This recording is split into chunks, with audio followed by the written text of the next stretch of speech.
പ്രിയപ്പെട്ട ഉദ്യോഗാർത്ഥികളെ, OKSPD-യിലേക്ക് സ്വാഗതം. ഇന്നത്തെ നമ്മുടെ ഈ വീഡിയോ എന്ന് പറയുന്നത് ഇപ്പോൾ കഴിഞ്ഞ സെക്രട്ടേറിയറ്റ് അസിസ്റ്റൻ്റ് മെയിൻസ് എക്സാമുമായിട്ട് ബന്ധപ്പെട്ട് പ്രൊഫൈൽ മെസ്സേജ് വന്ന ഉദ്യോഗാർത്ഥികളെ പ്രധാനമായും ഉദ്ദേശിച്ചുകൊണ്ടുള്ളൊരു വീഡിയോ ആണ്. നിങ്ങൾക്ക് കാര്യം മനസ്സിലായി കാണും. ആദ്യമേ തന്നെ അഭിനന്ദനങ്ങൾ. പ്രൊഫൈൽ മെസ്സേജ് കിട്ടിയ ഉദ്യോഗാർത്ഥികൾക്ക് അഭിനന്ദനങ്ങൾ. നിങ്ങൾ തീർച്ചയായിട്ടും ഇൻ്റർവ്യൂവിലേക്ക്, അടുത്ത ഘട്ടമായിട്ടുള്ള സ്റ്റേജ് 3 ആയിട്ടുള്ള ഇൻ്റർവ്യൂവിലേക്ക് നിങ്ങൾ തീർച്ചയായിട്ടും ഷോർട്ട് ലിസ്റ്റ് ചെയ്യപ്പെടും. അപ്പോൾ ഇൻ്റർവ്യൂ ആയിട്ട് ബന്ധപ്പെട്ട് കുറച്ച് കാര്യങ്ങൾ നമുക്കൊന്ന് പരിശോധിക്കാം. ആദ്യമേ തന്നെ നിങ്ങളിപ്പോൾ ഈ സ്ക്രീനിൽ കാണുന്നത് ഇപ്പോൾ കഴിഞ്ഞ LSTD സെക്രട്ടറി ആയിട്ട് ബന്ധപ്പെട്ട് ഉള്ള റാങ്ക് ലിസ്റ്റാണ്. അതിൻ്റെ റാങ്ക് ലിസ്റ്റാണ്. ഇത് പബ്ലിക് ഡൊമൈനിലുള്ളതാണ്, നിങ്ങൾക്ക് പരിശോധിക്കാം. അപ്പോൾ ഇത് നോക്കൂ, ഈ മെയിൻ ലിസ്റ്റിൽ, റാങ്ക് ലിസ്റ്റിൻ്റെ മെയിൻ ലിസ്റ്റിൽ നിങ്ങളുടെ മുഖ്യ പരീക്ഷ, അതായത് മെയിൻസ് എക്സാം 2 പേപ്പറായിരുന്നല്ലോ LSTD സെക്രട്ടറിക്ക്.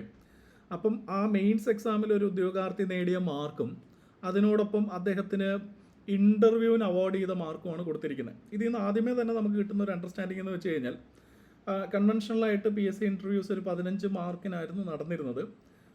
പക്ഷേ LSTD സെക്രട്ടറിക്ക് 25 മാർക്കിലായിരുന്നു ഇൻ്റർവ്യൂ. അപ്പോൾ 23 മാർക്കാണ് 1ാം റാങ്ക് കിട്ടിയ അമേരിക്കന് ആൽബർട്ട് എബ്രഹാം എന്ന് പറയുന്ന ആ വ്യക്തിക്ക് 23 മാർക്കാണ് അവാർഡ് ചെയ്തത്. ഓക്കെ, സോ നമ്മൾ ഈ ഒരു LSTD സെക്രട്ടറിയുടെ റാങ്ക് ലിസ്റ്റ് റെഫറൻസ് ആയിട്ട് എടുത്തിട്ട് നമ്മുടെ ഇൻ്റർവ്യൂവിൻ്റെ ടോട്ടൽ മാർക്സ് 25 ആണെന്ന്, ടെൻറ്റേറ്റീവായിട്ട് 25 ആണെന്ന് അസ്യൂം ചെയ്താണ് നമ്മൾ ഈ ഒരു വീഡിയോ തയ്യാറാക്കുന്നത്, അല്ലെങ്കിൽ വീഡിയോ ആയിട്ട് ബന്ധപ്പെട്ട കാര്യങ്ങൾ പറയുന്നത്. ഓക്കെ, അപ്പോൾ നമുക്ക് നോക്കാം. അപ്പോൾ ഇത് നിങ്ങൾക്ക് കൂടുതൽ മാർക്കൊന്ന് പരിശോധിക്കണമെന്നുണ്ടെങ്കിൽ ഇത് നിങ്ങൾ just LSTD secretary rank list Kerala PSC search ചെയ്താൽ നിങ്ങൾക്ക് കണ്ടൻറ്റ് കിട്ടും, ഈ PDF കിട്ടും. ഓക്കെ, അപ്പം ഈ അടുത്ത നിങ്ങൾ കാണുന്നത് ഒരുപക്ഷെ നിങ്ങൾ അധികം ആൾക്കാർക്ക് അറിയില്ലായിരിക്കും, ആദ്യമായിട്ട് ഇൻ്റർവ്യൂവിന് പോകുന്നവർക്ക് അറിയില്ലായിരിക്കും.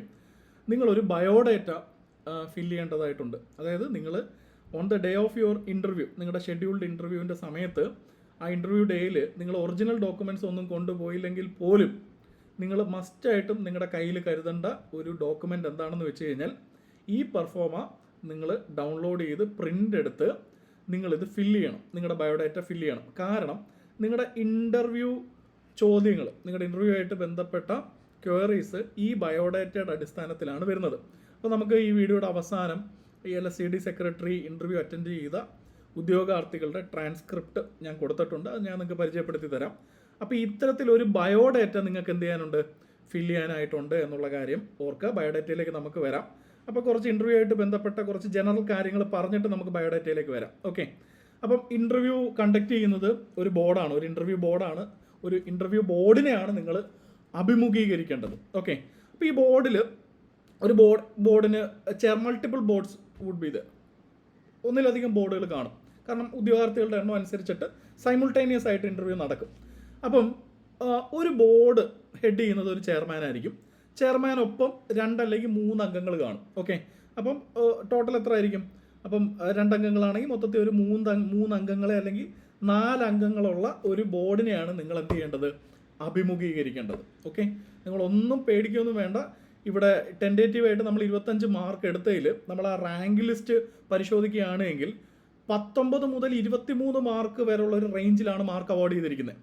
അത് ആ ബോർഡ് തീരുമാനിക്കുന്നതാണ്. ഒരു ബെസ്റ്റ് പെർഫോമർക്ക് എത്ര മാർക്ക് കൊടുക്കുന്നത്, 23, ഒരു റേഞ്ച് തീരുമാനിച്ചിട്ട് അത് അവാർഡ് ചെയ്യുകയാണ് ചെയ്യുന്നത്. അപ്പോൾ നമ്മളിവിടെ ശ്രദ്ധിക്കേണ്ട ഒരു കാര്യം നമ്മുടെ പെർഫോമൻസ് ആണ്. നമ്മുടെ പെർഫോമൻസ് എന്ന് പറയുമ്പോൾ നമ്മൾ ശ്രദ്ധിക്കേണ്ടത് എന്താണ്, അത് നമ്മൾ ഈ പറയുന്നത് പോലെ ഒരു ഭയമോ അല്ലെങ്കിൽ വിറയലോ ഒന്നുമില്ലാതെ കോൺഫിഡൻ്റ് ആയിട്ട്, വളരെ കോൺഫിഡൻസോട് കൂടി അവരുടെ ചോദ്യങ്ങൾക്ക് മറുപടി നൽകുക എന്നുള്ളതേ ഉള്ളൂ. അവിടെ ഇപ്പോൾ ഞാൻ ഒരു കാര്യം പറയാം, പലപ്പോഴും നിങ്ങൾ കേട്ടിട്ടുള്ള കാര്യമായിരിക്കും. ഇപ്പോൾ പ്രിലിംസിലും മെയിൻസിലും നിങ്ങളുടെ ഒരു നോളജ്, അക്കാഡമിക് നോളജ് അല്ലെങ്കിൽ സിലബസ് അവയർനെസ് ഒക്കെ അളന്നു കഴിഞ്ഞു. ഓക്കെ, ഇനിയിപ്പം നിങ്ങളെ സംബന്ധിച്ചിടത്തോളം നിങ്ങളുടെ ഒരു വ്യക്തിത്വം ആ ബോർഡൊന്ന് ഇവാലുവേറ്റ് ചെയ്യുകയാണ്. അതിൻ്റെ അടിസ്ഥാനത്തിൽ അവർ ഒരു 10 മിനിറ്റ്, ഒരു 15 മിനിറ്റ് അല്ലെങ്കിൽ മാക്സിമം 15 മിനിറ്റ് നിങ്ങളുമായിട്ട് സംസാരിച്ച ശേഷം അവർ ഈ പറയുന്ന റേഞ്ചിൽ ഒരു മാർക്ക് എടുക്കും. ഇത്രയേ ഉള്ളൂ കാര്യം. അല്ലാതെ തല പോകുന്ന കേസൊന്നും അല്ല അവിടെ നടക്കാൻ പോകുന്നത്. അപ്പം നമ്മൾ ശ്രദ്ധിക്കേണ്ട കാര്യം, നമ്മുടെ ഒരു എന്താ പറയണ്ടേ, കോൺഫിഡൻസ് ഇല്ലായ്മ കാരണം നിങ്ങളുടെ മാർക്ക് ഒരു വേസ്റ്റ് ആയിട്ട്, കാരണം നിങ്ങൾ ഹാർഡ് ഏൺഡ് ആയിട്ട് നിങ്ങൾക്ക് കിട്ടിയ മാർക്കിൽ നിന്ന് 1-2 മാർക്ക് കുറയുന്നൊരു സ്ഥിതിയായിരിക്കും. ഓൺ ആൻ ആവറേജ് 22 അല്ലെങ്കിൽ 23 കിട്ടുന്ന ഒരു എക്സാമിൽ അല്ലെങ്കിൽ ഒരു സ്റ്റേജിൽ, ഒരു എക്സാമിനേഷൻ സ്റ്റേജിൽ അവിടെ കിട്ടേണ്ട ഒരു 3 മാർക്ക് അല്ലെങ്കിൽ 4 മാർക്ക് നിങ്ങൾ നഷ്ടപ്പെടുത്തരുത്. ഓക്കെ, 19 അല്ലെങ്കിൽ 20 നിങ്ങളുടെ മാർക്ക് പോകാതിരിക്കാൻ നിങ്ങൾ ശ്രദ്ധിക്കുക എന്നുള്ളതാണ്. അത് നിങ്ങളിൽ മാത്രം നിക്ഷിപ്തമായിട്ടുള്ള കാര്യമാണ്. ഓക്കെ, അപ്പോൾ എന്താണ് നിങ്ങളൊന്ന് ആൻറ്റിസിപ്പേറ്റ് ചെയ്യുക എന്നുള്ളതാണ്. നമ്മളൊരു കാര്യത്തിന് പോകുമ്പം അതൊന്ന് കാലിബ്രേറ്റ് ചെയ്യാൻ സാധിക്കണം. എന്തിനാണ് ഇറങ്ങി പുറപ്പെടുന്നത്, അവിടെ എന്തൊക്കെ കാര്യങ്ങൾ ചോദിക്കാം, ഞാൻ എന്തിനാണ് ഭയപ്പെടുന്നത്. എനിക്ക് ഈ പറയുന്നത് പോലെ 22 അല്ലെങ്കിൽ 25 അല്ലെങ്കിൽ 30 വയസ്സുള്ള ഒരു വ്യക്തിയാണ്. ഞാൻ ഇത്രയും കാലം ഈ ഭൂമിയിൽ ജീവിച്ചതിൻ്റെ അനുഭവം സമ്പത്തും പാരമ്പര്യവും ഒക്കെ എനിക്കുണ്ട്. ഞാൻ ഈ പറയുന്നത് പോലെ പ്രിലിംസും മെയിൻസും ഒക്കെ എഴുതി ക്വാളിഫൈ ചെയ്ത് എന്താ പറയേണ്ട ഷോർട്ട് ലിസ്റ്റ് ചെയ്യപ്പെട്ട് കേരളത്തിലെ ഇത്ര ലക്ഷം വരുന്ന ഉദ്യോഗാർത്ഥികളിലെ എണ്ണം പറഞ്ഞൊരു ഉദ്യോഗാർത്ഥിയാണ് ഞാൻ. ഇനി ഞാനപ്പോൾ അതിൻ്റെ അകത്ത് ഭയമോ അല്ലെങ്കിൽ ലാഞ്ചനയോ ഒന്നും വെച്ചിട്ട് പോകേണ്ട ഒരു കാര്യമില്ല. വളരെ സത്യസന്ധമായിട്ട് ഹോണസ്റ്റായിട്ട് കാര്യങ്ങൾ പ്രസൻറ്റ് ചെയ്യുക എന്നുള്ളതേ ഉള്ളൂ. ഇപ്പോൾ ഇവിടെ നമ്മൾ നോക്കുമ്പോൾ നമുക്ക് കാണാൻ സാധിക്കും സബ്ജക്ട് സ്പെസിഫിക് ആയിട്ട് ഈ ബയോഡേറ്റ നമുക്കൊന്ന് നോക്കാം. ബയോഡേറ്റയിൽ എന്തൊക്കെ കാര്യങ്ങളുണ്ട് നോക്കാം. ബയോഡേറ്റയുടെ ഈ പെർഫോമയിൽ 3 പേജാണുള്ളത്. ഇതാണ് page 1, page 2 and page 3. Okay, ഈ 3 പേജിലും കൂടെ മൊത്തം 12 എൻട്രീസും പിന്നെ നിങ്ങളുടെ പേരെഴുതി ഒപ്പിട്ടാൽ മതി. ഓക്കെ, അപ്പോൾ ഈ 12 എൻട്രീസ് എന്താണെന്ന് നമുക്ക് പെട്ടെന്നൊന്ന് നോക്കാം. ഈ ബയോഡേറ്റ വെച്ചിട്ടാണ് ഇൻ്റർവ്യൂ ബോർഡ് നിങ്ങളുടെ അടുത്ത് ചോദ്യം ചോദിക്കാൻ പോകുന്നത്. ഓക്കെ, അപ്പോൾ ബയോഡേറ്റയായിട്ട് ബന്ധപ്പെട്ട് നോക്കിയാൽ ഒന്നാമതായിട്ട് നിങ്ങൾ ഏത് തസ്തികയിലാണ് നിങ്ങൾ ഇൻ്റർവ്യൂ അറ്റൻഡ് ചെയ്യുന്നതെന്നുള്ളത് എഴുതുക.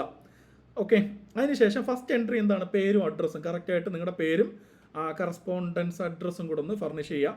രണ്ടാമത്തത് എഡ്യൂക്കേഷൻ ക്വാളിഫിക്കേഷൻ ആണ്. മെട്രിക്കുലേഷൻ തൊട്ട് നിങ്ങളുടെ ഹയർ എഡ്യൂക്കേഷൻ വരെയുള്ള, കാരണം ഇത് ഡിഗ്രി ലെവൽ എക്സാം ആണല്ലോ. അപ്പോൾ ഡിഗ്രിക്ക് അപ്പുറം പോസ്റ്റ് ഗ്രാജുവേഷനോ അല്ലെങ്കിൽ മറ്റ് PhD ഒക്കെ ഉള്ള ആൾക്കാർ കാണും. അത് നിങ്ങൾ എഴുതുക. ഏത് എക്സാമിനേഷൻ അല്ലെങ്കിൽ ഡിഗ്രി ആണ് നിങ്ങൾ ക്വാളിഫൈ ചെയ്തതെന്ന് എഴുതുക. ഏത് ഇൻസ്റ്റിറ്റ്യൂഷനാണ് നിങ്ങൾക്ക് ഡിഗ്രി അല്ലെങ്കിൽ ഈ പറയുന്നത് പോലെ കോഴ്സ് അവാർഡ് ചെയ്തതെന്ന് എഴുതുക. ഏത് വർഷമാണ് ആ കോഴ്സ് കംപ്ലീറ്റ് ചെയ്തതെന്ന് എഴുതുക. ഏത് ബോർഡ് അല്ലെങ്കിൽ യൂണിവേഴ്സിറ്റിയിലാണ് നിങ്ങൾക്ക് ഈ കോഴ്സ് നിങ്ങൾ പർസ്യൂ ചെയ്തതെന്നുള്ള കാര്യം എഴുതുക. അതിന് കിട്ടിയ അവാർഡ് ചെയ്യപ്പെട്ട ക്ലാസ് അല്ലെങ്കിൽ എന്താ പറയേണ്ടത് ഡിസ്റ്റിങ്ഷൻ അല്ലെങ്കിൽ എന്താ പറയേണ്ടത് അവാർഡ് അല്ലെങ്കിൽ നിങ്ങൾക്ക് കിട്ടിയ മാർക്ക് ഗ്രേഡ് എന്താണെന്ന് നിങ്ങളിവിടെ മെൻഷൻ ചെയ്യുക. ഓക്കെ, മൂന്നാമത്തെ ചോദ്യം ശ്രദ്ധിക്കൂ. കറൻ്റ്ലി എംപ്ലോയിഡ് എന്നാണ് ചോദിച്ചിരിക്കുന്നത്. ഓക്കെ, കറൻ്റ്ലി എംപ്ലോയിഡ് എന്ന് പറഞ്ഞാൽ നിങ്ങൾക്ക് ജോലി ഉണ്ടോ എന്നാണ് ചോദിച്ചേക്കുന്നത്. സ്പെസിഫൈ ചെയ്തിട്ടില്ല പ്രൈവറ്റ് ആണോ പബ്ലിക് ആണോ എന്ന്. അപ്പോൾ നിങ്ങൾ നിങ്ങളുടെ ജോലി എഴുതുക. അത് അവർക്ക് കാണും മനസ്സിലാവും അത് പബ്ലിക് ജോബാണോ പ്രൈവറ്റ് ജോബാണോ എന്ന് മനസ്സിലാവും. അതിൻ്റെ ഡീറ്റെയിൽസ് കൊടുക്കുക. ഇപ്പം നിങ്ങൾ ചിലപ്പം എന്താ പറയണ്ടേ എഞ്ചിനീയറിംഗ് ഒക്കെ കഴിഞ്ഞിട്ട് ഏതെങ്കിലും ഓട്ടോമൊബൈൽസിൽ വർക്ക് ചെയ്യുന്ന ആൾക്കാരായിരിക്കും. ഇപ്പം മാർക്കറ്റിങ്ങിൽ വർക്ക് ചെയ്യുന്നവരുണ്ടായിരിക്കാം, പ്രൈവറ്റ് ഫീൽഡിൽ മാർക്കറ്റിങ്ങിൽ വർക്ക് ചെയ്യുന്നവരുണ്ടായിരിക്കാം. അത് എഴുതുക. അതിൻ്റെ ഡീറ്റെയിൽസ് ജസ്റ്റ് മെൻഷൻ ചെയ്യുക. അതാണ് മൂന്നാമത്തെ കോളം. ഓക്കെ, ഇനി when it comes to the fourth entry, previous job experience. ആ ജോലിയായിട്ട് ബന്ധപ്പെട്ട് അല്ലെങ്കിൽ അതിന് മുന്നേ ചെയ്ത ജോലിയായിട്ട് ബന്ധപ്പെട്ട് അതിൻ്റെ എക്സ്പീരിയൻസ് ഫർണിഷ് ചെയ്യും. ഇപ്പം ഞാനിപ്പം ഈ ഇൻ്റർവ്യൂ അറ്റൻഡ് ചെയ്യുകയാണെങ്കിൽ എൻ്റെ പ്രീവിയസ് ജോബ് എക്സ്പീരിയൻസ് എന്താണ്, ടീച്ചിങ് ആണ് അല്ലേ. ഞാൻ കഴിഞ്ഞ ഒരു 10 വർഷമായിട്ട് എന്ത് ചെയ്യുന്നു, PSCക്കും UPSCക്കും ഉദ്യോഗാർത്ഥികളെ ട്രെയിൻ ചെയ്യുന്ന ഒരു എഡ്യൂക്കേറ്ററാണ്. അപ്പം എൻ്റെ ജോലി സംബന്ധമായിട്ട് എൻ്റെ ഡ്യൂട്ടീസും റെസ്പോൺസിബിലിറ്റീസും ഓക്കെ, തീർച്ചയായിട്ടും ഏതൊരു ജോലിക്കും എന്തുകൊണ്ട് ഒരു സ്കോപ്പ് ഓഫ് വർക്കും ഉണ്ട്. അതുപോലെ തന്നെ ചില റെസ്പോൺസിബിലിറ്റീസും ഉണ്ട്, ഉത്തരവാദിത്തങ്ങളും ഉണ്ട്. ഏറെയും കുറഞ്ഞ ഉത്തരവാദിത്തങ്ങളുള്ള ജോലികൾ തന്നെയാണ് എല്ലാവരും ചെയ്യുന്നത് അല്ലേ. അപ്പം എൻ്റെ ജോലിയായിട്ട് ബന്ധപ്പെട്ട് എൻ്റെ സ്കോപ്പ് അല്ലെങ്കിൽ എൻ്റെ നേച്ചർ ഓഫ് ഡ്യൂട്ടി എന്ന് പറഞ്ഞാൽ എന്താണ്, മെയിനായിട്ട് ടീച്ചിങ് ആണ്. പക്ഷേ അനുബന്ധമായിട്ടുള്ള ജോലികളും ഉണ്ട്. കണ്ടന്റ് ഡെവലപ്മെൻ്റ് ഉണ്ട് അല്ലേ. ഈ പറയുന്നത് പോലെ ഓറിയൻറ്റേഷൻ വീഡിയോസ് ചെയ്യേണ്ടതായിട്ടുണ്ട്, വെബിനാർസ് കണ്ടക്ട് ചെയ്യേണ്ടതായിട്ടുണ്ട്, റെസ്പോൺസിബിലിറ്റീസ് ഉണ്ട്. ഒരു വലിയ റെസ്പോൺസിബിലിറ്റി ഉണ്ട്. ഇപ്പോൾ പ്രത്യേകിച്ച് കോമ്പറ്റേറ്റീവ് എക്സാം ആയതുകൊണ്ട് തന്നെ എൻ്റെ റെസ്പോൺസിബിലിറ്റി അല്ലെങ്കിൽ എൻ്റെ ക്രെഡിബിലിറ്റി അല്ലെങ്കിൽ എൻ്റെ മൈലേജ് നിലനിൽക്കുന്ന എന്തിലാണ്, ഉദ്യോഗാർത്ഥികളെ ഞാൻ ട്രെയിൻ ചെയ്യുന്ന പോർഷൻസിൽ നിന്നും അവർക്ക് മാക്സിമം മാർക്കുകൾ സെക്യൂർ ചെയ്യാന്നുള്ളൊരു റെസ്പോൺസിബിലിറ്റി ഉത്തരവാദിത്വം എനിക്കുണ്ട് അല്ലേ. അപ്പോൾ ഇത്തരത്തിൽ നിങ്ങളുടെ ജോലിയായിട്ട് ബന്ധപ്പെട്ട അതിൻ്റെ ഫംഗ്ഷനും റെസ്പോൺസിബിലിറ്റി എന്താണെന്ന് ഇവിടെ എഴുതുക. എഴുതുമ്പോൾ നിങ്ങൾ ഓർക്കേണ്ട കാര്യം, നിങ്ങൾ ഈ ഫംഗ്ഷൻ എഴുതിയ കാര്യങ്ങളെല്ലാം നിങ്ങളൊന്ന് വിഷ്വലൈസ് ചെയ്യണം. ഓക്കെ, എഴുതിയ കാര്യങ്ങളെല്ലാം, അതായത് 10ാം ക്ലാസ്സിൽ പഠിച്ചു, ഇന്ന പോലെ കൊട്ടാരക്കര സെൻറ് മേരീസിലാണ് പഠിച്ചത്, 2004 ഞാൻ 10ാം ക്ലാസ് പാസ്സായത്, അല്ലെങ്കിൽ 2010 ഞാൻ 10ാം ക്ലാസ് പാസ്സായത്, അതുമായിട്ട് ബന്ധപ്പെട്ട ആ കാലങ്ങൾ എഴുതുന്ന കാര്യങ്ങൾ. കാരണം ഈ ബയോഡേറ്റ കേന്ദ്രീകരിച്ചുകൊണ്ടാണ് നിങ്ങൾക്ക് അധികം ചോദ്യങ്ങൾ വരുന്നത്. ഇത് ഞാൻ വെറുതെ പറയുന്നതല്ല. ഞാൻ ഈ വീഡിയോയുടെ അവസാനം നിങ്ങൾക്കായിട്ട് ഇത് കിട്ടും, നിങ്ങൾക്ക് ഈ PDF ഷെയർ ചെയ്ത് കിട്ടുമല്ലോ. നേരത്തെ പോയ അതായത് LSTD സെക്രട്ടറിയുടെ ഇൻ്റർവ്യൂ അറ്റൻഡ് ചെയ്ത ഉദ്യോഗാർത്ഥികളുടെ ഇൻ്റർവ്യൂ ട്രാൻസ്ക്രിപ്റ്റ്, ഇത് വളരെ ഹാർഡ് ഏൺഡ് ആയിട്ട് നമ്മൾ കളക്ട് ചെയ്ത ഡേറ്റയാണ്. ഇത് നിങ്ങൾക്ക് തന്നിട്ടുണ്ട്. അപ്പോൾ ഇത്രയൊക്കെ തയ്യാറെടുപ്പോട് കൂടിയാണ് നിങ്ങൾ പോകുന്നത്. അപ്പം ഇതിൻ്റെ ഉദ്ദേശം എന്താണ്, നിങ്ങളുടെ പ്രധാന ഘട്ടം കഴിഞ്ഞു, പ്രിലിംസും കഴിഞ്ഞു, അതുപോലെ തന്നെ മെയിൻസും കഴിഞ്ഞു. ഇനി എന്താണ്, ഇനി ഒരു 10-15 മിനിറ്റ് വളരെ കോൺഫിഡൻസോട് കൂടി എന്താ പറയേണ്ടത്, ഉത്തരവാദിത്തപ്പെട്ട ചില ആളുകളുടെ മുമ്പിൽ നിങ്ങളുടെ പേഴ്സണാലിറ്റിയിൽ ഊന്നി നിന്ന് വളരെ എന്താ പറയേണ്ട സംയമനത്തോടു കൂടി ചില കാര്യങ്ങൾക്ക് മറുപടി നൽകണം. ഇത്രയേ ഉള്ളൂ. ഓക്കെ, അപ്പോൾ coming back to our discussion. അപ്പോൾ പ്രീവിയസ് ജോബ് എക്സ്പീരിയൻസ് എഴുതുമ്പോൾ ഇവിടെ എന്തെഴുതുന്നോ അതിനെ അസോസിയേറ്റ് ചെയ്ത് അതിനനുബന്ധമായിട്ട് നാളെ ഇൻ്റർവ്യൂവിൽ ഒരു ചോദ്യം വന്നു കഴിഞ്ഞാൽ എനിക്ക് 1, 2, 3 ഇത്ര കാര്യങ്ങൾ പറയാനുണ്ട് എന്ന് ഉറപ്പ് വരുത്തി തന്നെ എന്ത് ചെയ്യുക, പ്രീവിയസ് ജോബ് എക്സ്പീരിയൻസ് എഴുതുക. Okay, note the point. ഇനി അഞ്ചാമത്തതാണ്, ഇതാ നോക്കൂ, are you currently included in any ranked list published by KPSC. Central government SCSC UPSC ഒന്നും അല്ല ചോദിക്കുന്നത്, കേരള PSCയുടെ ഏതെങ്കിലും റാങ്ക് ലിസ്റ്റിൽ നിങ്ങൾ ഉണ്ടോ? ഉണ്ടെങ്കിൽ ഡീറ്റെയിൽസ് എഴുതുക. ഓക്കെ, എന്താണ്, ഏത് തസ്തികയാണ്, അതിൻ്റെ കാറ്റഗറി നമ്പർ എന്താണ്, ആ മെയിൻ ലിസ്റ്റിലാണോ സപ്ലൈ ലിസ്റ്റിലാണോ എന്നുള്ള കാര്യം എഴുതുക. അപ്പോൾ അതിനെ സംബന്ധിച്ചും ചോദ്യം വരാം. ഓക്കെ, ഇപ്പോൾ പറയാണ് കഴിഞ്ഞ സ്പെഷ്യൽ ബ്രാഞ്ച് CADയിൽ മുസ്ലിം സപ്ലൈ ലിസ്റ്റിൽ റാങ്ക് 1 ആണ് ഞാൻ. അപ്പോൾ അവർ വേണമെങ്കിൽ ചോദിക്കാം ജോലി കിട്ടാൻ സാധ്യതയുണ്ടോ അത്. അപ്പോൾ നിങ്ങൾ അതിൻ്റെ അകത്ത് പറയാം, നിങ്ങൾ അതിനെപ്പറ്റി അറിയാമെങ്കിൽ പറയുക, അല്ലെങ്കിൽ പറയാം സാറേ ഞാനത് വിട്ടു, മീൻസ് അതിനുശേഷം അല്ലെങ്കിൽ സാധ്യതയില്ല, അതുകൊണ്ട് എന്താ പറയണ്ടേ, ഞാൻ അതിനെപ്പറ്റി കൂടുതൽ കാര്യങ്ങൾ തിരക്കിയില്ല, വളരെ ഹോണസ്റ്റ് ആയിട്ട് പറയുക, അത്രയേ ഉള്ളൂ. ആ ക്വസ്റ്റ്യൻ ഇതിപ്പം വലിയ റെലവൻ്റ് ആയിട്ടുള്ള കാര്യമൊന്നുമല്ല. ഇപ്പം നിങ്ങൾ ഈ ഒരു ജോലി ഏൽപ്പിച്ച, ഇപ്പോൾ ഫയലാണ് നിങ്ങൾ മാനേജ് ചെയ്യേണ്ടത്, ഫയൽ മാനേജ്മെൻ്റ് ആണ് ഏറ്റവും കൂടുതൽ വരുന്നത്. എവിടെയാണ്? സെക്രട്ടേറിയറ്റിലേക്ക് പോകുമ്പോൾ ഓരോ ഡിപ്പാർട്ട്മെൻറ്റുമായിട്ട് ബന്ധപ്പെട്ടുള്ള എന്താ പറയണ്ടേ ഒരു ഒരു ഒരു ക്ലറിക്കൽ ഫംഗ്ഷൻ നിങ്ങൾക്ക് അവിടെ പെർഫോം ചെയ്യാനായിട്ടുണ്ട്. സോ അങ്ങനെ വരുമ്പം ഉത്തരവാദിത്തപ്പെട്ട ഒരു ജോലി ഉത്തരവാദിത്തത്തോടു കൂടി ചെയ്യാനുള്ള മനസ്സും മനസാന്നിധ്യം ഉണ്ടോ എന്ന് അറിയാൻ വേണ്ടിയുള്ള ഒരു ഫൈനൽ ചെക്കിംഗ് എന്നേ ഉള്ളൂ. അപ്പോൾ ഒരു വർക്ക് തന്നു കഴിഞ്ഞാൽ അത് വൃത്തിക്ക് ചെയ്യാൻ പറ്റുമോ ഇല്ലയോ എന്നുള്ള കാര്യമാണ്.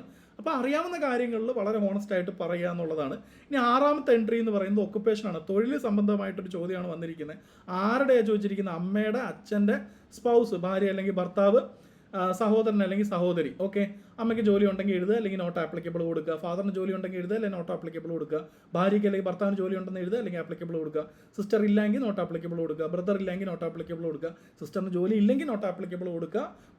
ബ്രദറിന് ജോലി ഇല്ലെങ്കിൽ നോട്ട് ആപ്ലിക്കബിൾ കൊടുക്കുക. ഉണ്ടെങ്കിൽ കറസ്പോണ്ടിങ് ആയിട്ടുള്ള ജോലി എന്താണെന്ന് എഴുതുക. ഇനി ഏഴാമത്തെ എൻട്രിക്ക് 2 പിരിവുണ്ട്. 7A ഉണ്ട്, 7B ഉണ്ട്. കോടതി നിങ്ങളെ ശിക്ഷിച്ചിട്ടുണ്ടോ? ഓക്കെ, ഒരു ചോദ്യമാണ്. ആപ്ലിക്കബിൾ ആയിട്ടുള്ള കാര്യങ്ങൾ, അതിൻ്റെ ആപ്ലിക്കബിൾ ആയിട്ടുള്ള ആൾക്കാരാണെന്നുണ്ടെങ്കിൽ അതിൻ്റെ വിശദാംശങ്ങൾ എഴുതുക. നിങ്ങൾക്കെതിരെ എന്തെങ്കിലും ക്രിമിനൽ ചാർജസ് നിലനിൽക്കുന്നുണ്ടോ? അതായത് നിങ്ങളെ എന്താ പറയണ്ടേ, ഈ പറയുന്നത് പോലെ കോടതിയിൽ ട്രയൽ ചെയ്തിട്ടില്ല, പക്ഷേ നിങ്ങൾക്കെതിരെ ചാർജസ് വല്ലതും നിലനിൽക്കുന്നുണ്ടോ? ഉണ്ടെങ്കിൽ അതിൻ്റെ വിശദാംശങ്ങൾ കൊടുക്കുക. ഇനി 8ാമത്തെ എൻട്രിയും 9ാമത്തെ എൻട്രിയും ശരിക്കും പറഞ്ഞു കഴിഞ്ഞാൽ നിങ്ങൾക്ക് കൂടുതൽ ക്വസ്റ്റ്യൻസ് നിങ്ങൾ ഇട്ട് കൊടുക്കുന്ന ബെയ്റ്റാണ് 8ാമത്തെ 9ാമത്തെ എൻട്രി. നിങ്ങളുടെ വിനോദങ്ങൾ, ഹോബീസാണ് ചോദിച്ചിരിക്കുന്നത്. അപ്പോൾ എഴുതുക, റീഡിംഗ് ആണ് ഹോബി എങ്കിൽ ഓക്കെ എഴുതുക. ഇപ്പോൾ റീഡിംഗ് ആണ് ഞാൻ എൻ്റെ ഹോബി ആയിട്ട് വെച്ചിരിക്കുന്നത്. ഞാനിപ്പോൾ ലാസ്റ്റ് 2 കാര്യങ്ങളാണ് വായിച്ചിട്ടുള്ളത്. ഒരു ഫിക്ഷനും വായിച്ചിട്ടുണ്ട്, ഒരു നോൺ ഫിക്ഷനും വായിച്ചിട്ടുണ്ട്. ഞാൻ വായിച്ച ഫിക്ഷൻ എന്ന് വെച്ച് കഴിഞ്ഞാൽ പെറ്റ് സെമിത്തേരി എന്ന് പറഞ്ഞൊരു നോവലാണ് ഞാൻ വായിച്ചു തീർത്തത്. അപ്പോൾ അതിൻ്റെ കഥയും കഥാപാത്രങ്ങളും അതിൻ്റെ ഒരു തീമും ഒക്കെ എനിക്ക് നല്ല ധാരണയുണ്ട്. അതൊരു ഗ്രീഫാണ്, ഏറ്റവും ഉത്കടമായിട്ടുള്ള സങ്കടം ഉണ്ടല്ലോ മനുഷ്യർക്കുണ്ടാകുന്ന വിയോഗങ്ങൾ. സോ അതിനെപ്പറ്റി എഴുതിയൊരു ലോങ് എസ്സേ എന്ന് വേണമെങ്കിൽ നമുക്ക് വിളിക്കുക. ഒരു ഹൊറർ മൂഡിൽ എഴുതിയിരിക്കുന്ന ഒരു സാധനമാണ് പെറ്റ് സെമിത്തേരി എന്നുള്ളത്. അനുബന്ധമായിട്ട് എൻ്റെ മുൻ വായനകളുമായിട്ട് എനിക്ക് ക്ലബ് ചെയ്യാൻ പറ്റും. ഞാൻ വായിക്കുന്ന നോൺ ഫിക്ഷൻ എന്ന് പറഞ്ഞാൽ ഹൈപ്പർ ഫോക്കസ് എന്ന് പറഞ്ഞൊരു പേഴ്സണാലിറ്റി ഡെവലപ്മെൻറ്റ് ടെക്സ്റ്റ് ഒരു ബുക്കാണ് ഞാൻ വായിക്കുന്നത്. അതുമായിട്ട് ബന്ധപ്പെട്ടും എൻ്റെ അടുത്ത് ഒരാൾ ചോദിച്ചു കഴിഞ്ഞാൽ എനിക്ക് പറഞ്ഞു കൊടുക്കാൻ ചില കാര്യങ്ങളുണ്ട്. നിങ്ങളുടെ ഇൻറ്റൻഷൻ, ഫോക്കസിന് മുമ്പ് നിങ്ങളൊരു കാര്യത്തിൽ ഫോക്കസ് ചെയ്യണമെന്നുണ്ടെങ്കിൽ നിങ്ങളുടെ ഇൻറ്റൻഷൻ നിങ്ങൾക്ക് വ്യക്തമായിരിക്കണം. ആ ഇൻറ്റൻഷൻ ക്ലിയർ ആയിട്ട് മാത്രമേ നിങ്ങൾക്ക് എന്ത് ചെയ്യാൻ പറ്റത്തുള്ളൂ. നിങ്ങൾക്ക് ഒരു കർമ്മത്തിലോട്ട്, ഇപ്പോൾ അത് വായനയാണെങ്കിലും ശരി, എഴുത്താണെങ്കിലും ശരി, നിങ്ങളെടുക്കുന്ന ക്ലാസ് ആണെങ്കിലും ശരി, ക്ലാസ്സിനുള്ള പ്രിപ്പറേഷൻ ആണെങ്കിലും ശരി, എക്സാമിനുള്ള പ്രിപ്പറേഷൻ ആണെങ്കിലും ശരി, നിങ്ങൾ മുറ്റം ഒരുക്കുന്നതാണെങ്കിലും ശരി, നിങ്ങൾ ഭക്ഷണം പാചകം ചെയ്യുന്നതാണെങ്കിലും ശരി, ഫോക്കസിനെ പറ്റിയാണ് പറയുന്നത്. ഫോക്കസായിട്ട് എന്ത് കാര്യങ്ങൾ ചെയ്യാൻ പറ്റും. മനുഷ്യൻ്റെ കേസ് എന്ന് വെച്ച് കഴിഞ്ഞാൽ ഭിത്തിയിൽ പെയിൻറ്റ് അടിച്ചിട്ടുണ്ടെങ്കിൽ ആ പെയിൻറ്റ് ഉണങ്ങുന്നത് മൊമെൻറ്റ് ബൈ മൊമെൻറ്റ് ഫോക്കസ് ചെയ്യാനുള്ള ശേഷി നമുക്കുള്ള ആൾക്കാരാണ്. പക്ഷേ പല കാരണങ്ങളും കൊണ്ട് നമ്മുടെ ആവശ്യമുള്ള കാര്യങ്ങളിൽ നമ്മുടെ ഫോക്കസ് എന്താണ് പോകാറുണ്ട്. നമുക്ക് ഒരുപാട് ഡിസ്ട്രാക്ഷൻസ് ഉണ്ട് അല്ലേ. അപ്പം എന്തൊക്കെയാണ് അത്തരം എന്താ പറയണ്ടേ, നമുക്ക് റിവാർഡ് കിട്ടുന്ന കാര്യങ്ങളിൽ എങ്ങനെയാണ് ഫോക്കസ് ചെയ്യേണ്ടതെന്നുള്ളതിനെ പറ്റിയുള്ളൊരു പുസ്തകമാണ് ഈ ഹൈപ്പർ ഫോക്കസ് എന്നുള്ളത്. അപ്പോൾ ഞാൻ ഹോബീസ് പറഞ്ഞ കൂട്ടത്തിൽ റീഡിംഗ് ആണ് ഞാൻ മെൻഷൻ ചെയ്യുന്നതെങ്കിൽ based on my current reading അല്ലെങ്കിൽ മൈ ഓൺ ഗോയിങ് റീഡിംഗ് എനിക്ക് എന്തൊക്കെ പറയാൻ സാധിക്കും, അല്ലെങ്കിൽ എൻ്റെ മെമ്മറിയിലുള്ള ഞാൻ മുമ്പ് വായിച്ചിട്ടുള്ള എന്നെ സ്വാധീനിച്ചിട്ടുള്ള പുസ്തകങ്ങളെ സംബന്ധിച്ച് ഒരു ചോദ്യം വന്നു കഴിഞ്ഞാൽ ഡയറക്ടർ ആ ബോർഡിലിരിക്കുന്ന ചെയർമാൻ അല്ലെങ്കിൽ മെമ്പേഴ്സിന് സമാനമായ പുസ്തകങ്ങൾ വായിച്ചിട്ടുണ്ടെങ്കിൽ you could expect more questions. Okay, അപ്പോൾ അവിടെ ഒന്നും കോൺഫിഡൻസ് പോകേണ്ട കാര്യമില്ല. കഥയോ കഥാപാത്രങ്ങളോ ഓർമ്മയില്ലെങ്കിൽ സത്യസന്ധമായിട്ട് പറയാൻ എന്താണ് ഓർമ്മയില്ല. അതാ ഇപ്പോൾ ഇവിടെ ചോദിക്കാം. ഇപ്പോൾ എന്താണ് എക്സാമിനേഷൻ BSc കെമിസ്ട്രിയാണ്, കെമിസ്ട്രിയൊക്കെ വിട്ടിട്ട് 10 കൊല്ലമായി. അപ്പോൾ നിങ്ങൾക്ക് ഈ പറയുന്നത് പോലെ എന്താണ് ആരോമാറ്റിക് കോമ്പൗണ്ട്സിനെ കുറിച്ചോ അല്ലെങ്കിൽ ഓർഗാനിക് കോമ്പൗണ്ട്സിനെ കുറിച്ചോ കാണാം. അവിടെ ഒരു സ്പെഷ്യലിസ്റ്റ് ഇരുന്നൊരു ചോദ്യം ചോദിച്ചാൽ പറയാം, സാറേ ഞാൻ I M trained in chemistry, it's been A while.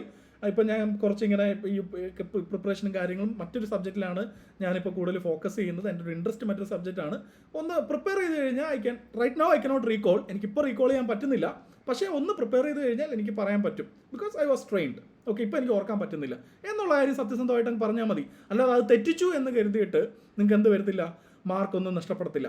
പിന്നെ നിങ്ങൾക്ക് ഒരു സജഷൻ തരാം. ഈ നെയിം ആൻഡ് അഡ്രസ്സ് കണ്ടിട്ട് സ്വാഭാവികമായിട്ടും ആദ്യം ചോദിക്കാൻ സാധ്യതയുള്ളൊരു ചോദ്യമാണ്, പ്ലീസ് സെൽഫ് ഇൻട്രൊഡ്യൂസ് എന്ന് പറയും. നിങ്ങളെ ഒന്ന് ഇൻട്രൊഡ്യൂസ് ചെയ്യാൻ പറയും. അപ്പോൾ നിങ്ങൾ എങ്ങനെയാണ് നിങ്ങളെ ഇൻട്രൊഡ്യൂസ് ചെയ്യാൻ പോകുന്നത്? അതിനായിട്ട് നിങ്ങൾ ചെയ്യേണ്ട ഒരു കാര്യമെന്ന് വെച്ച് കഴിഞ്ഞാൽ, നിങ്ങളൊക്കെ ഓൾറെഡി ചെയ്ത് തുടങ്ങിയ ആൾക്കാരുണ്ടായിരിക്കാം. നിങ്ങൾ ഈ UPSCയുടെ ഒക്കെ ഇൻ്റർവ്യൂവിൻ്റെ മോക്ക് ഇൻ്റർവ്യൂസ് ധാരാളം കിടപ്പുണ്ട്. ഇംഗ്ലീഷിലാണ് അധികവും. അതിൽ പല കാൻഡിഡേറ്റ്സിനെയും ഫസ്റ്റ് അവരെ ഫേസ് ചെയ്യുമ്പം ഇൻ്റർവ്യൂ ബോർഡ് ചോദിക്കുന്ന ചോദ്യം ഒന്ന് ഇൻട്രൊഡ്യൂസ് ചെയ്യാമോ എന്നുള്ളതാണ്. അപ്പോൾ അവരെന്തൊക്കെയാണ് അത് ഈ പറഞ്ഞിരിക്കുന്നത്? വളരെ ഫണ്ടമെൻ്റൽ ആയിട്ടുള്ള കാര്യങ്ങളാണ് പറയുന്നത്. ഞാൻ ഇന്ന ആളാണ്, ഞാൻ ഇന്ന പ്രദേശത്തു നിന്നാണ് വരുന്നത്, ഞാൻ ഇതിലാണ് ട്രെയിൻഡ് ആയിട്ടുള്ളത്, എൻ്റെ എഡ്യൂക്കേഷൻ ഇതാണ്. 3 കാര്യങ്ങൾ. 1, ഞാൻ ആരാണ്, എൻ്റെ പേരെന്താണ്. 2, എൻ്റെ സ്ഥലം, ഞാൻ എവിടെ നിന്നാണ് വരുന്നത്. 3, അതായത് നെയിം, ലൊക്കേഷൻ, പിന്നെ എന്താണ് വാട്ട് ഡു ഐ ഡു, ഞാൻ എന്താണ് ചെയ്യുന്നത്. ഇത്രയും കാര്യങ്ങൾ വളരെ കൺസൈസ് ആയിട്ട് പറയുക എന്നുള്ളതാണ്.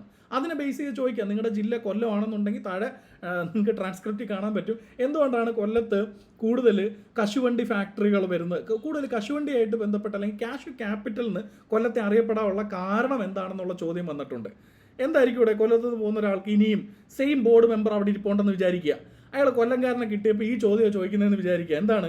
എന്തുകൊണ്ടാണ് കൂടുതൽ കാഷ്യൂ ഇൻഡസ്ട്രി അല്ലെങ്കിൽ കശുവണ്ടി വ്യവസായമായിട്ട് ബന്ധപ്പെട്ട് ഫാക്ടറീസും കാര്യങ്ങളുമൊക്കെ കൊല്ലം ഫോക്കസ് ചെയ്ത് നിൽക്കുകയും കൊല്ലത്തെ കാഷ്യൂ ക്യാപിറ്റൽ എന്നൊക്കെ വിളിക്കാനുള്ള കാരണം എന്താണ്? ഇപ്പോൾ ഒരു കാര്യമുണ്ട്, ഇപ്പോഴത്തെ കൊല്ലത്തെ കാഷ്യൂ ഫാക്ടറീസൊക്കെ കൂടുതലും അടച്ചു പൂട്ടപ്പെട്ടു പോവുകയും അതൊക്കെ ഈ മാർത്താണ്ഡം ഭാഗത്തോട്ട്, തിരുവനന്തപുരത്തിൻ്റെ ബോർഡർ ഭാഗത്തോട്ട്, തിരുവനന്തപുരം കന്യാകുമാരി ബോർഡറിലേക്ക് പോവുകയും ചെയ്തു. നിങ്ങൾ മനസ്സിലാക്കേണ്ട കാര്യം, കൊല്ലം കശുവണ്ടി അല്ലെങ്കിൽ റോ നട്ട്സ് ഉൽപ്പാദിപ്പിക്കുന്നതിൽ ഏറ്റവും മുന്നിൽ നിൽക്കുന്ന ജില്ലയൊന്നും അല്ല കൊല്ലം എന്ന് പറയുന്നത്. കൊല്ലത്തിൻ്റെ അഡ്വാൻറ്റേജ് എന്തായിരുന്നു എന്ന് വെച്ച് കഴിഞ്ഞാൽ ഏറ്റവും ട്രെയിൻഡ് ആയിട്ടുള്ള ലേബേഴ്സ്. ഇതാണ് അവിടുത്തെ ഉത്തരം. ഓക്കെ, ഈ ഉത്തരം ചില ഇത്തരത്തിലുള്ള ജനറൽ ഫാക്ട്സ് നിങ്ങളൊന്ന് അറിഞ്ഞിരിക്കണം. ഏറ്റവും ട്രെയിൻഡ് ആയിട്ടുള്ള ലേബേഴ്സ് ഉണ്ടായിരുന്ന സ്ഥലമായിരുന്നു എന്ത് കൊല്ലം എന്ന് പറയുന്നത്. ഓക്കെ, അപ്പോൾ പരമ്പരാഗതമായിട്ട് തന്നെ കശുവണ്ടി വ്യവസായം ഇവിടെ ഒരു വ്യവസായമായിട്ട് നിലനിന്ന് പോവുകയും കാലാകാലങ്ങളായിട്ട് ഈ മേഖലയായിട്ട് ബന്ധപ്പെട്ട് ജോലി ചെയ്ത് ജീവിച്ചിരുന്ന ആൾക്കാരുണ്ട്. സോ അതുകൊണ്ട് തന്നെ ട്രെയിൻഡ് ലേബേഴ്സ് ഉണ്ടായിരുന്നു. ആ ട്രെയിൻഡ് വർക്ക് ഫോഴ്സ് ഉള്ളത് കൊണ്ടാണ് കൊല്ലം എന്തിൻ്റെ ഒരു ക്യാപിറ്റലായിട്ട് മാറിയത്, കാഷ്യൂ ക്യാപിറ്റലായിട്ട് മാറിയത്. ഓക്കെ, അപ്പോൾ ഇത് പറയുക എന്നുള്ളതാണ് ഇവഞ്ച്വലി അതിൻ്റെ അകത്ത്. അപ്പോൾ അവർ ചോദിക്കും ഇപ്പോൾ എന്താണ് അവസ്ഥയെന്ന് ചോദിക്കും. ഇപ്പോഴത്തെ അവസ്ഥ കൊല്ലത്ത് കശുവണ്ടി വ്യവസായികളുണ്ടെങ്കിലും അവരുടെ വ്യവസായങ്ങളെല്ലാം അല്ലെങ്കിൽ വ്യവസായശാലകളെല്ലാം മാനുഫാക്ചറിങ് യൂണിറ്റുകളെല്ലാം എങ്ങോട്ട് മാറിയിരിക്കുകയാണ്, കൊല്ലം വിട്ട് പോയിക്കൊണ്ടിരിക്കുകയാണ്. അപ്പോൾ ഒരു ജസ്റ്റ് ഒന്ന് പഠിച്ചു വെച്ചിരിക്കുക. കൊല്ലത്ത് നേരത്തെ എത്ര ഫാക്ടറീസ് ഓപ്പറേഷണലായിരുന്നു, ഇപ്പോൾ എത്ര ഫാക്ടറീസ് ഓപ്പറേഷനിലാണ്. സ്വാഭാവികമായിട്ട് നമുക്ക് ഊഹിക്കാമല്ലോ എന്തൊക്കെ ചോദ്യങ്ങൾ വരും, അതിനെങ്ങനെ പ്രിപ്പയർ ചെയ്യണം എന്നുള്ള കാര്യം. അപ്പോൾ നമ്മൾ ഏതുമായിട്ട് ബന്ധപ്പെട്ട ഇത് പറഞ്ഞത്, നമ്മുടെ പഠിച്ചതുമായിട്ട് ബന്ധപ്പെട്ട് അല്ലെങ്കിൽ ഒക്കുപ്പേഷനുമായിട്ട് ബന്ധപ്പെട്ട് അല്ലെങ്കിൽ നമ്മുടെ ജില്ലയായിട്ട് ബന്ധപ്പെട്ടുള്ള കാര്യം പറഞ്ഞു. അപ്പോൾ ഹോബീസ് മെൻഷൻ ചെയ്യാൻ ഞാനൊരു ഉദാഹരണം പറഞ്ഞു. റീഡിംഗ് ആണ് ഞാൻ എടുക്കുന്നതെങ്കിൽ ഞാൻ അതിനെ എങ്ങനെയാണ് സമീപിക്കുന്നതെന്ന് ഞാൻ പറഞ്ഞു. ഇനി നിങ്ങളുടെ ഇൻട്രസ്റ്റ്, താല്പര്യങ്ങൾ, അല്ലെങ്കിൽ നിങ്ങൾ പങ്കെടുത്തിട്ടുള്ളത്, അല്ലെങ്കിൽ നിങ്ങളുടെ നേട്ടങ്ങൾ, അച്ചീവ്മെൻറ്റ്സ്, സ്പോർട്സിൽ എന്തുണ്ട്, കൾച്ചറൽ ആക്ടിവിറ്റീസ്, സാംസ്കാരിക പരിപാടികൾ, സാമൂഹികമായിട്ടുള്ള ആക്ടിവിറ്റീസ്, നിങ്ങൾ വോളണ്ടിയേഴ്സ് ആയിട്ടുണ്ടോ, ഈ പറയുന്നത് പോലെ NSSുമായിട്ട് ബന്ധപ്പെട്ടോ ബ്ലഡ് ഡൊണേഷൻ ക്യാമ്പോ അങ്ങനെ എന്തെങ്കിലും ആക്ടിവിറ്റീസ് നിങ്ങൾക്ക് ഉണ്ടെന്നുണ്ടെങ്കിൽ അത് മെൻഷൻ ചെയ്യുക. സയൻസ് ആൻഡ് ടെക്നോളജി ആയിട്ട് ബന്ധപ്പെട്ട് നിങ്ങളുടെ ഒരു ആപ്റ്റിറ്റ്യൂഡ് എന്താണ്, നിങ്ങളുടെ അഭിരുചി എന്താണ്, NCC സ്കൗട്ട് ഗൈഡ് ഇങ്ങനെയുള്ള ആക്ടിവിറ്റീസിൽ വല്ലതും നിങ്ങൾ പങ്കെടുത്തിട്ടുണ്ടോ എന്നുള്ള കാര്യങ്ങൾ 9ാമത്തെ എൻട്രി ആയിട്ട് കൊടുക്കുക. ഇനി 10ാമത്തെ എൻട്രി എന്ന് വെച്ച് കഴിഞ്ഞാൽ please mention briefly about the motivating factors for your aspiration to become a civil servant. നിങ്ങളൊരു സിവിൽ സർവൻ്റ് ആകണമെന്ന് ആഗ്രഹിക്കുന്നതിൽ നിങ്ങളെ മോട്ടിവേറ്റ് ചെയ്യുന്ന ഘടകം എന്താണെന്നുള്ളതാണ്. Okay, please mention briefly about the motivating factors for your aspiration to become a civil servant. Okay, ഒരു civil servant ആകുക എന്നുള്ളതിൻ്റെ അകത്ത് നിങ്ങളെ നയിക്കുന്ന പ്രധാനപ്പെട്ട ഘടകങ്ങൾ എന്തൊക്കെയാണ്, എന്തൊക്കെ ഫാക്ടേഴ്സാണ് നിങ്ങളെ നയിക്കുന്നത്. അപ്പോൾ ഇത് ഞാൻ നിങ്ങൾക്ക് വിട്ടു തരികയാണ്. ഇതിൻ്റെ അകത്ത് നമുക്ക് വേണമെങ്കിൽ നിങ്ങൾക്ക് താല്പര്യമുണ്ടെങ്കിൽ ഈ വിഷയത്തിൽ നമുക്കൊരു ലൈവ് പോവാം. അപ്പോൾ നിങ്ങളൊന്ന് ബ്രെയിൻ സ്റ്റോം ചെയ്യുക. എന്താണ് നിങ്ങളെ മതിക്കുന്ന അല്ലെങ്കിൽ നിങ്ങളെ നയിക്കുന്ന കാരണങ്ങൾ, സർക്കാർ ജോലിയിൽ എനിക്ക് എത്തിച്ചേരണമെന്നുള്ളതിൽ. അപ്പോൾ അതിൻ്റെ അകത്ത് സാമ്പത്തിക സുരക്ഷിതത്വമാണോ, financial independence and job security ആണോ ഘടകം, അതോ അതുമായിട്ട് അസോസിയേറ്റ് ചെയ്തുള്ള ഒരു ഗ്ലോറിയുടെ ഒരു എലമെൻ്റ് ഉണ്ടല്ലോ, നമ്മുടെ സമൂഹം കൽപ്പിച്ചു കൊടുക്കുന്ന ഒരു ഗ്ലോറിയുടെ ഒരു എലമെൻ്റ് ഉണ്ടല്ലോ, അത് നിങ്ങളെ നയിക്കുന്നുണ്ടോ? അത് നയിക്കാം അല്ലേ, അത് എഴുതാം. അല്ലെങ്കിൽ അത് എഴുതാമെന്ന് വെച്ച് കഴിഞ്ഞാൽ അത് ആസച്ച് എഴുതുക എന്നുള്ളതല്ല, അത് നിങ്ങളെ നയിക്കുന്നുണ്ടോ? അത് നമുക്ക് എഴുതാൻ പാടുണ്ടോ? ആ ഗ്ലോറി നോക്കിയാണ് ഞാൻ പോകുന്നത്, എഴുതാൻ പാടുണ്ടോ? അപ്പോൾ അതിനെ എങ്ങനെ ബാലൻസ് ചെയ്ത് നമുക്കത് പ്രസൻറ്റ് ചെയ്യാൻ പറ്റും. ഇനി അതിനപ്പുറം സാമൂഹിക സേവനം, ഒരു സിവിൽ സർവൻ്റ് എന്നുള്ള നിലയ്ക്ക് ഇപ്പം 9 to 5 ജോബ് ചെയ്യുന്ന ഒരു ഉദ്യോഗസ്ഥൻ എന്നുള്ള നിലയ്ക്ക് 9 മണി തൊട്ട് 5 മണി വരെ നിങ്ങളുടെ ജീവിതത്തിലെ ഒരു ഏറ്റവും പ്രഷ്യസ് ആയിട്ടുള്ള സമയം നിങ്ങൾ പബ്ലിക് സർവീസിൽ ഒരു ഡിപ്പാർട്ട്മെൻറ്റുമായിട്ട് ബന്ധപ്പെട്ട ഒരു സെക്രട്ടേറിയറ്റിൽ അല്ലെങ്കിൽ PSC ഓഫീസിൽ അല്ലെങ്കിൽ ഓഡിറ്റ് ഓഫീസിൽ നിങ്ങൾ എന്ത് ചെയ്യാൻ പോവുകയാണ്? നിങ്ങളുടെ ഒരു വളരെ പ്രധാനപ്പെട്ട കുറച്ച് സമയം നിങ്ങൾ ഡെയിലി വിനിയോഗിക്കാൻ പോവുകയാണ്. ആ വിനിയോഗിക്കുന്ന സമയം വഴി നിങ്ങൾ എന്താണ് ഉദ്ദേശിക്കുന്നത്? ഓക്കെ, നിങ്ങൾ എന്ത് ചെയ്യാനാണ് ഉദ്ദേശിക്കുന്നത്? ഓക്കെ, നിങ്ങൾക്ക് യു ക്യാൻ ആൻറ്റിസിപ്പേറ്റ് ഫോർ അല്ലേ? നിങ്ങളിപ്പം പല റവന്യൂ ഡിപ്പാർട്ട്മെൻറ്റിൻ്റെ റവന്യൂ മിനിസ്റ്ററുടെ കീഴിൽ വരുന്ന ഒരു സ്റ്റാഫാണെന്ന് കരുതുക. അതുമായിട്ട് ബന്ധപ്പെട്ടുള്ള ഫയലുകളാണ് നിങ്ങൾ കൈകാര്യം ചെയ്യുന്നതെന്ന് കരുതുക. Okay, so you have to actually deal with the many aspects അല്ലേ, many aspects of that department. അത് എന്തൊക്കെയാണ് എന്നുള്ളത് മെനി ഫോൾഡഡ് ആണ്. ഓക്കെ, അപ്പോൾ അങ്ങനെ ഒരു ജോലി ചെയ്യുന്നത് വഴി ഇപ്പോൾ നിങ്ങൾക്ക് ആ സമയത്ത് നിങ്ങൾക്ക് പ്രൈവറ്റ് ജോബ്സ് അല്ലെങ്കിൽ നിങ്ങളുടേതായിട്ടുള്ള നിങ്ങൾക്ക് വേണമെങ്കിൽ വിദേശത്ത് പോയി അതിലും ഹൈ ഇൻകം ജോബ്സ് ട്രൈ ചെയ്യാം നിങ്ങളുടെ ക്വാളിഫിക്കേഷൻ വെച്ചിട്ട്. സ്റ്റിൽ നിങ്ങൾ ഈ പറയുന്ന ഭരണത്തിൽ അല്ലെങ്കിൽ ഗവേണൻസിലേക്ക് നിങ്ങൾ വരാനുള്ള കാരണം എന്താണ്? അപ്പോൾ അത് നിങ്ങളൊന്ന് ആലോചിക്കുക. അവിടെ എന്ത് എഴുതണമെന്നുള്ള കാര്യം ഒന്ന് ആലോചിക്കുക. This is a very very very important column. Okay, ഇനി mention your strength and weakness. Strength and weakness നമ്മൾ സാധാരണ SWOT അനാലിസിസ് എന്ന് പറയും. എല്ലാ എന്താ പറയണ്ടേ കോർപ്പറേറ്റുകളിലും നടക്കുന്ന ഒരു എക്സസൈസാണ് SWOT analysis. Strength, weakness, opportunities and എന്താ പറയണ്ടേ ത്രെറ്റ് എന്ന് പറയും. ഇവിടെ സ്ട്രെങ്തും വീക്ക്നെസ്സുമാണ് പറഞ്ഞിരിക്കുന്നത്. നിങ്ങളുടെ ശക്തികൾ എന്തൊക്കെയാണ്, നിങ്ങളുടെ വീക്ക്നെസ് എന്തൊക്കെയാണ്, നിങ്ങളൊന്ന് ആലോചിക്കുക. അപ്പം ഈ 2 കോളം, ഇത് മൂന്നാമത്തെ യുവർ അംബിഷൻ, അത് നിങ്ങൾക്ക് മാത്രം പറയാൻ പറ്റുന്ന കാര്യമാണ്. ഈ 2 കോളങ്ങൾ നമുക്ക് വേണമെങ്കിൽ നിങ്ങളുടെ ഡിമാൻഡ് അനുസരിച്ചിട്ട് നമുക്ക് എന്ത് ചെയ്യാം, നമുക്കിത് വേണമെങ്കിൽ ഷോർട്ട് ലിസ്റ്റൊക്കെ വന്ന ശേഷം നമുക്കൊരു ലൈവ് പോവാം. ഓക്കെ, അപ്പോൾ അംബീഷൻ എന്താണെന്ന് എഴുതുക, ലാസ്റ്റ് പേരെഴുതി ഒപ്പിടുക. ഇത്രയും കാര്യങ്ങളാണ് ബയോഡേറ്റയിലുള്ളത്. ബയോഡേറ്റയുടെ അടിസ്ഥാനത്തിലായിരിക്കും നിങ്ങൾക്ക് ക്വസ്റ്റ്യൻസ് വരുന്നത്. 25 മാർക്കാണെന്ന് ടെൻറ്റേറ്റീവായിട്ട് നമ്മൾ കരുതുകയാണ്. 19 തൊട്ട് 23 വരെ റേഞ്ചിൽ നമുക്ക് മാർക്ക് വീഴും. നമ്മളൊരിക്കലും 19ലോട്ടോ 20ലോട്ടോ പോകരുത്. അങ്ങനെ പറ്റുമ്പോൾ ഉണ്ടാകുന്ന പ്രശ്നം എന്താണെന്ന് വെച്ച് കഴിഞ്ഞാൽ നിങ്ങൾ ഹാർഡ് ഏൺഡ് ആയിട്ട് വാങ്ങിയ മാർക്ക് ഒരുപക്ഷെ നിങ്ങൾക്ക് എവിടെ നഷ്ടപ്പെടും, നിങ്ങൾക്ക് ഇൻ്റർവ്യൂവിൽ നഷ്ടപ്പെടാനുള്ള സാധ്യതയുണ്ട്. ആ 23 എന്നുള്ള ബെസ്റ്റ് ഇനിയിപ്പോൾ 15-ലാണെന്ന് കരുതുക. 15-ലാണ് എങ്കിൽ 11 തൊട്ട് 9 തൊട്ട് 13 മാർക്ക് വരെ ഇടുമെന്ന് കരുതുക. ഒരിക്കലും എന്തിലോട്ട് പോകരുത്, 9ലോട്ട് പോകരുത്. ആ 13 മാർക്ക് എന്നുള്ള ആ ഒരു സ്വീറ്റ് സ്പോട്ട് നിങ്ങൾ ഹിറ്റ് ചെയ്യാൻ നിങ്ങൾക്ക് സാധിക്കുക എന്നുള്ളതാണ്. It all depends on your performance. Okay, അന്നത്തെ ദിവസം നിങ്ങൾ പോയി അനാവശ്യമായിട്ടുള്ള എന്താ പറയണ്ട വിറയലോ എന്താ പറയണ്ട സെൽഫ് കോൺഷ്യസ് ആയിട്ട് നിങ്ങൾ എന്താ പറയണ്ടേ കോൺഫിഡൻസ് ഇല്ലാതെ പെരുമാറുക ഒന്നും ചെയ്യാതെ ഇരുന്നാൽ മാത്രം മതി. വേറെ പ്രശ്നങ്ങളൊന്നും ഉണ്ടാവുമെന്ന് എനിക്ക് തോന്നുന്നില്ല. ഇനിയിപ്പോൾ അതാ നോക്കൂ, ജനറൽ ആയിട്ടുള്ള ക്വയറീസ് ഉണ്ട്. സെൽഫ് ഇൻട്രൊഡക്ഷൻ പറയണം, district based questions, qualification related questions. ഇനി ഇവിടെ ഈ കറുത്ത സ്ക്രീൻഷോട്ടായിട്ട് കാണുന്നതെല്ലാം ട്രാൻസ്ക്രിപ്റ്റുകളാണ്. ഇത് നിങ്ങൾക്ക് എസ്പെഷ്യലി ഇതിപ്പോൾ നിങ്ങൾക്ക് സ്വന്തം നിലയ്ക്ക് ഇത്രയധികം ഡേറ്റ കളക്ട് ചെയ്യാൻ നിങ്ങൾക്ക് ബുദ്ധിമുട്ടുണ്ടായിരിക്കും. സോ ഇത് വൊക്കേഷൻ സ്പീഡ് നിങ്ങൾക്ക് എല്ലാവർക്കുമായിട്ട് തരികയാണ്. കുറച്ചധികം ക്വസ്റ്റ്യൻസിലൂടെ നിങ്ങൾക്ക് കടന്നു പോകാൻ പറ്റും. ഇനിയിപ്പോൾ നിങ്ങളത് കണ്ടാൽ മതി. 1-2 നമുക്ക് എടുത്തൊന്ന് നോക്കാം അല്ലേ, 1-2 നോക്കാം. ഇതാ നോക്കൂ, കണ്ടില്ലേ, കൊല്ലത്ത് നിന്ന് വന്ന ഒരാളുടെ അടുത്ത് ചോദിക്കുകയാണ്, why Kollam has more number of cashew factories when Kasaragod is first in cashew production. Trained labours ആണ്, കാരണം ഈ ഉദ്യോഗാർത്ഥി കൊല്ലംകാരനായിരുന്നു. ഇനി കുടുംബശ്രീ, വളരെ ഇമ്പോർട്ടൻ്റ് ആയിട്ടുള്ളൊരു കാര്യം, നമുക്കറിയാം പ്രിലിംസിന് സിലബസ് ഉണ്ടായിരുന്നു, മെയിൻസിന് സിലബസ് ഉണ്ടായിരുന്നു. പക്ഷേ ഇൻ്റർവ്യൂവിന് ഒരു പെർസെ സിലബസ് ഇല്ല. പക്ഷേ നിങ്ങൾ ആ സ്പെഷ്യൽ പേപ്പർ ഉണ്ടല്ലോ, പേപ്പർ 2, അവർ ഇൻ്റർവ്യൂ ബോർഡ് സ്പെഷ്യൽ പേപ്പർ നോക്കും. അതിൻ്റെ അകത്ത് പബ്ലിക് അഡ്മിനിസ്ട്രേഷനുമായിട്ടും കേരള എക്കണോമിക്സുമായിട്ടും ഡിസാസ്റ്റർ മാനേജ്മെൻറ്റുമായിട്ട് ബന്ധപ്പെട്ടുള്ള ലൈവായിട്ട് നിൽക്കുന്ന ട്രാൻസിഷനിലുള്ള കാര്യങ്ങൾ നിങ്ങൾക്ക് ചോദ്യമായിട്ട് വരും. എക്സാമ്പിൾ LSTD സെക്രട്ടറിയുടെ സ്പെഷ്യൽ ടോപ്പിക്കുമായിട്ട് ബന്ധപ്പെട്ട് ഡീസെൻട്രലൈസ്ഡ് അഡ്മിനിസ്ട്രേഷനിൽ നിന്നും ബാക്കിയുള്ള ആസ്പെക്ട്സിൽ നിന്നും ഈ ഗവേണൻസിൽ നിന്നും ഒക്കെ ചോദ്യങ്ങൾ അവർക്ക് വന്നിട്ടുണ്ട്. ഓക്കെ, ആ ജോലി സംബന്ധമായിട്ടുള്ള ചോദ്യങ്ങളാണ്, അത് സിലബസിൽ നിന്നാണ് വന്നിരിക്കുന്നത്. അതുകൊണ്ട് മെയിൻ സിലബസ് കണ്ണോട്ടിക്കുക, അതുമായിട്ട് ബന്ധപ്പെട്ട പ്രധാന ഏരിയാസ് ഒന്ന് ഐഡൻറ്റിഫൈ ചെയ്യുക. നമ്മൾ മെയിൻസിന് ചെയ്തിട്ടുള്ള വീഡിയോസ് ഉണ്ട്. സ്റ്റേറ്റ് ഫിനാൻസ് അതിലും ഉണ്ടായിരുന്നു. സ്റ്റേറ്റ് ഫിനാൻസ് അത്ര എക്സ്പ്ലിസിറ്റ് ആയിട്ട് LSTDയിൽ ഇല്ലായിരുന്നു. പക്ഷേ സ്റ്റേറ്റ് ഫിനാൻസും അതുപോലെ തന്നെ സ്റ്റേറ്റ് ഇൻകവും നിങ്ങൾക്ക് എവിടെ വന്നു, നിങ്ങളുടെ സെക്രട്ടേറിയറ്റ് മെയിൻസിൽ കേരള എക്കണോമിയിൽ വന്നിട്ടുണ്ട്. ആ 2 വീഡിയോസും ഓപ്പണാക്കി ഇടാൻ ഞാൻ നമ്മുടെ വൊക്കേസ്പീഡിയ കോർഡിനേറ്റേഴ്സിൻ്റെ അടുത്ത് പറയാം. സോ സ്റ്റേറ്റ് ഫിനാൻസുമായിട്ട് ബന്ധപ്പെട്ടും അതുപോലെ തന്നെ സ്റ്റേറ്റ് GDP ആയിട്ട് ബന്ധപ്പെട്ട വീഡിയോസും കുടുംബശ്രീയുടെ വീഡിയോ മറ്റേ ഏതാണ് GST ഒക്കെ ക്വസ്റ്റ്യൻ ആയിട്ട് വരും കേട്ടോ. GST ഒക്കെ ചോദിച്ചിട്ടുണ്ട്, ഒന്നിലധികം തവണ ചോദിച്ചിട്ടുണ്ട്. GSTയുടെ ഒക്കെ വീഡിയോ നിങ്ങൾക്ക് ഓപ്പൺ ആക്കി തരാം. അതുപോലെ തന്നെ ലാൻഡ് റിഫോംസ് എന്നുള്ള ക്വസ്റ്റ്യൻ വരാൻ സാധ്യതയുണ്ട്, കാരണം സിലബസിലുണ്ടായിരുന്നു. ആ വീഡിയോസ് നമുക്ക് തൽക്കാലം ഓപ്പൺ ആക്കി ഇടാം. ഓക്കെ, ഇനി അതല്ലാത്ത കുറച്ച് കുഞ്ഞു കുഞ്ഞു വീഡിയോസ് ഉണ്ട്, അത് ഞാൻ GK വീഡിയോസ് എന്നുള്ള രീതിയിൽ ചെയ്യാം. അതിപ്പോൾ ഇൻ്റർവ്യൂ പർപ്പസിനെന്നുള്ള നിലയ്ക്കല്ല, ഒരു ജനറൽ നോളജ് എന്നുള്ള രീതിയിൽ. ഇപ്പം തെരുവ് നായ ശല്യം ഒരു പ്രസ്സിങ് ഇഷ്യൂ ആണ്. ഇപ്പോൾ റീസെൻ്റ്ലി തന്നെ സുപ്രീം കോടതി വേർഡിക്റ്റ് ഒക്കെ മാറി മറിഞ്ഞു വന്നു. നേരത്തെ ഉള്ളതിൽ നിന്നും വ്യത്യസ്തമായിട്ട് വന്നു. നേരത്തെ ക്യാപ്ചർ ചെയ്യുക, സ്റ്റെറിലൈസ് ചെയ്യുക, ഈ പറയുന്നത് പോലെ വാക്സിനേറ്റ് ചെയ്യുക, അതിനെ റീലൊക്കേറ്റ് ചെയ്യുക, എവിടെ നിന്നാണോ പിടിച്ചത് അവിടെ കൊണ്ടിടുക എന്നതായിരുന്നു രീതി. ഇപ്പോൾ അതിൽ നിന്ന് മാറ്റം വന്നിട്ടുണ്ട്. എന്താണ് ഇപ്പം ഉത്തരവാദിത്തം തദ്ദേശ സ്വയംഭരണ സ്ഥാപനങ്ങൾക്കായി. അവരെ റീലൊക്കേറ്റ് ചെയ്യേണ്ടത് പിടിച്ചെടുത്തല്ല, മറിച്ച് എവിടാണ് അവർക്കായിട്ട് ഡോഗ് പൗണ്ട്സ് ക്രിയേറ്റ് ചെയ്യണം. അവർക്കായിട്ട് സ്പെഷ്യൽ ആയിട്ടുള്ള ഏരിയാസ് ക്രിയേറ്റ് ചെയ്യണം എന്നുള്ളതാണ് ഇതുമായിട്ട് ബന്ധപ്പെട്ടുള്ള ഇഷ്യൂസ്. അപ്പോൾ അത്രയും ഡോഗ് പൗണ്ട്സ് ക്രിയേറ്റ് ചെയ്യാൻ കേരളത്തിൽ സാധിക്കുമോ? അല്ലെങ്കിൽ ഡോഗ്സിനായിട്ടുള്ള ABC സെൻറ്റേഴ്സ് ആകെ ഇപ്പോൾ 24 എങ്ങാണ്ടാണ് ഉള്ളത്.